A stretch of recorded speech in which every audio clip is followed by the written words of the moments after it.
Hello, everybody. This is Robert, your instructor for this Political Science 201 class, National University, May 2019 class. This is Chapter 6. In this chapter, we're going to talk about elections, parties, and democracy. So, when we talk about elections really give legitimacy to government. Free and fair elections. Let's even make it more clear. Free and fair elections give legitimacy to government. So, we could have 100% participation rate in North Korea, but it's not necessarily a fair election because the results are kind of manipulated. Elections give kind of a way for people to choose people, not policy. We usually vote off of personalities or things that have happened to us in the past that kind of mold the way we vote. So, why do people vote in the U.S.? Some people vote based off of policies. Some people vote straight party. Some people vote for benefits that'll help their group. Some people vote retrospectively, and some people vote based off of a candidate's image. If we look at these last two, these are going to be the most often used ways for people to determine who they're going to vote. So there's a myth that the book calls of the policy-oriented voter. Usually the belief that the author has is that we really do not have or any info about how a candidate feels about a certain issue. We could certainly make the assumption, but we really don't have a concrete view on how somebody feels about a particular issue. Usually a policy position on a particular issue will not bring electoral victory, right? I'm going to go ahead and skip this. You guys will know this. It's pretty self-explanatory. People vote based off of party sometimes. People vote straight Democrat or straight Republican. Sometimes people will vote based off of their demographic group, whether it's union people or Jewish people or African Americans or people that live in big cities. They'll tend to vote Democrat. Republicans are drawn from, small, rural, suburban white Protestants, business people. Notice that I didn't say Catholics in my talk about the Democrats. The reason being is that the Catholic group has been slowly evolving from a base that the Democratic Party could rely on to the Republican Party, and that's basically based off of a lot of social issues. Okay, so even though the author details that Catholics are turning out for the Democrats, I think it's actually the reverse.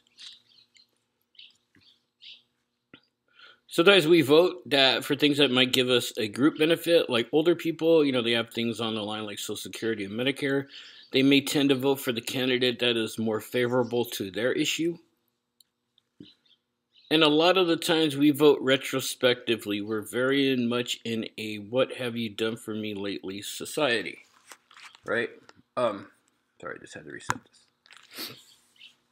Voters tend to hold the incumbent party responsible for hard economic times. If we look at some of the points in history where retrospective voting might have cost parties some votes, I think the good example is 2008, where Obama was elected. I think he benefited off retrospective voting. I think people, we had two bad wars. We had an economy that was in the toilet.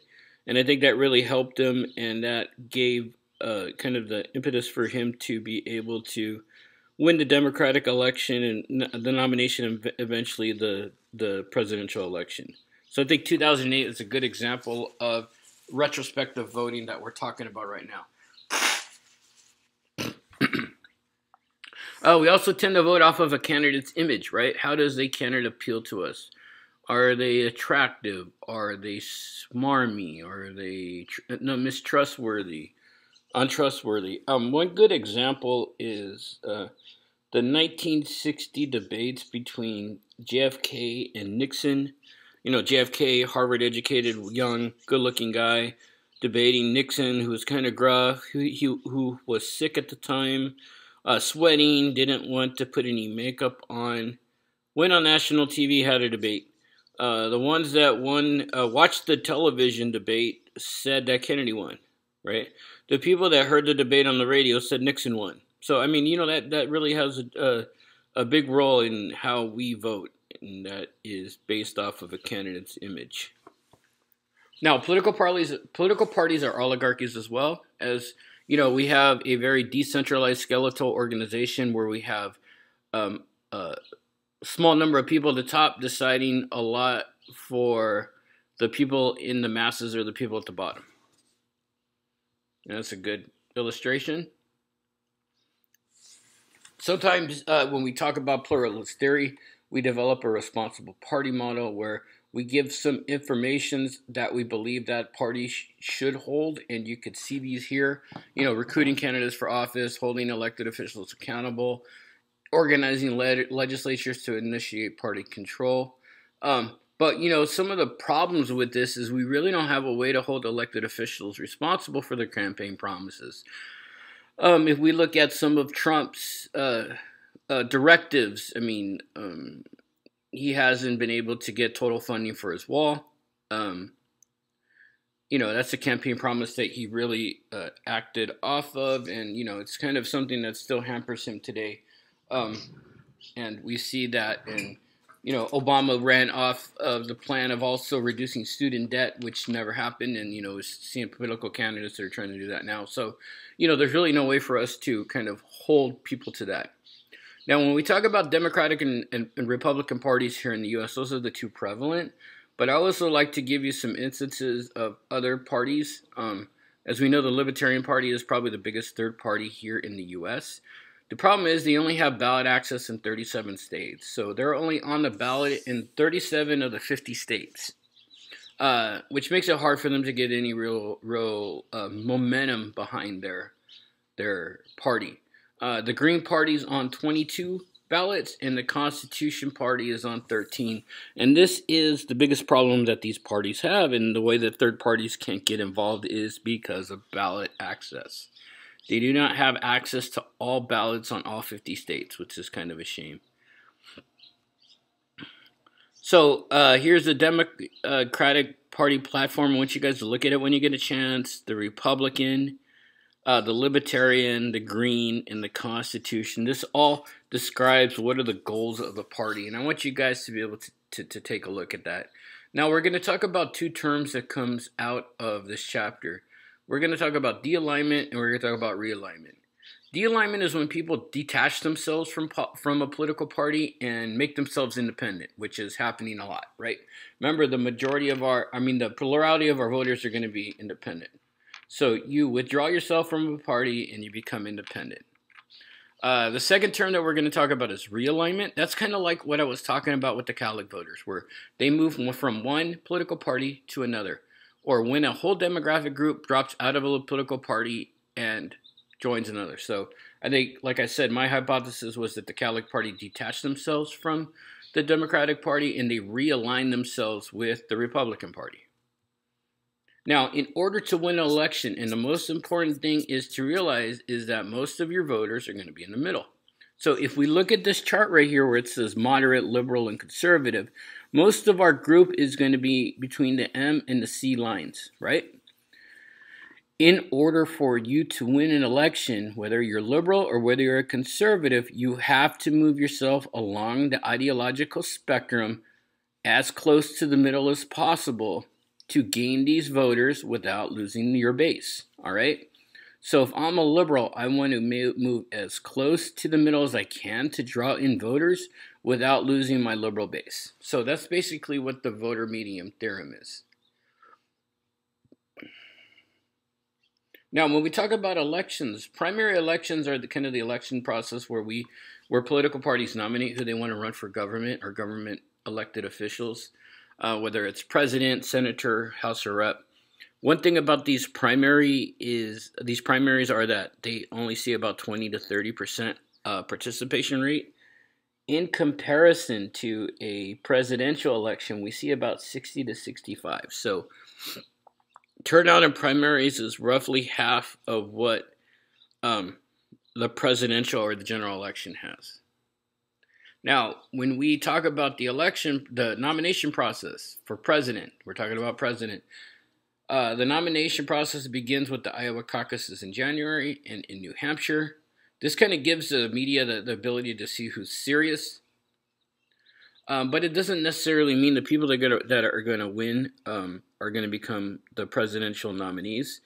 Iowa 2016 saw Cruz and Clinton win, and in New Hampshire we saw Trump and Sanders win. So, yeah, these two processes are early on in the campaign season, and it's a good litmus test to see how who are the serious candidates. So when we go through the nominating process for president on the Democratic side, the Democrats have a total of 4,765 delegates. 714 of those are superdelegates, which are usually former members of Congress, governors who are Democrats, former presidents. These are all people that try to make their own decision and aren't bound to any type of delegate count as far as the electoral process. So out of the 714, these 714 can vote for whoever they want. So the Democratic Party uses a proportional representation to determine how many delegates each state is awarded. So if we're in California and a candidate in California wins 40% of our vote here, they'll get 40% of those delegates, right? And you just need a simple majority. So there were some accusations that the Democratic National Committee was sandbagging the Bernie Sanders campaign in 2016.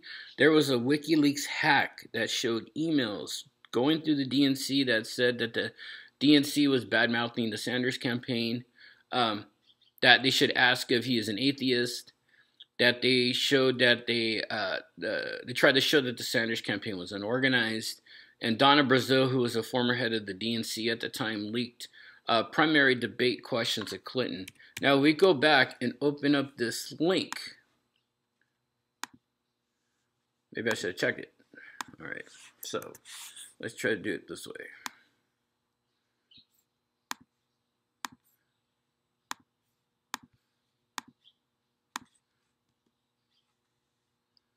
So we look at this link here.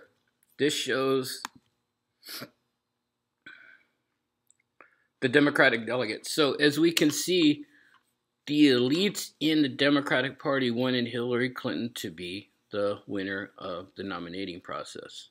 As you can see, we had 591 superdelegates versus 48 superdelegates for Bernie. So if we would reverse those roles, Sanders would still be a little bit short, I believe, but it would have been closer than it was. And remember, these 591 are people that are not bound to any state or to any a candidate. They can vote for whomever they want. These 59 and these 48.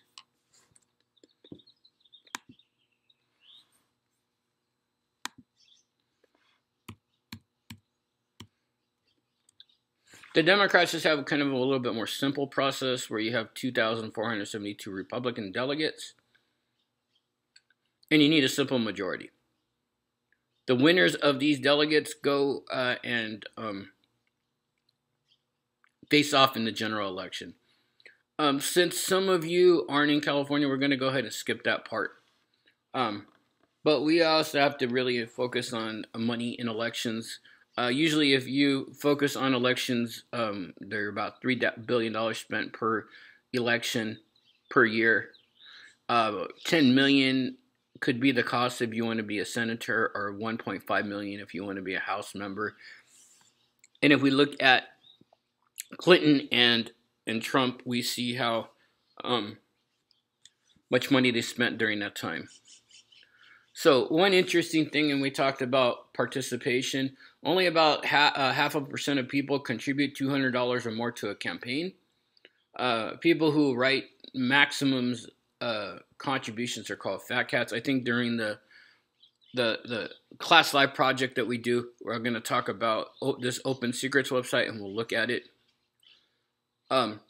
Buckley versus Vallejo is a Supreme Court case that says if you're a candidate and you run for office, you could use as much money as you want. Use as much, change that. Use as much of your own money as you want. So if you have individual wealth and you want to use that toward an election, you can use as much as you want.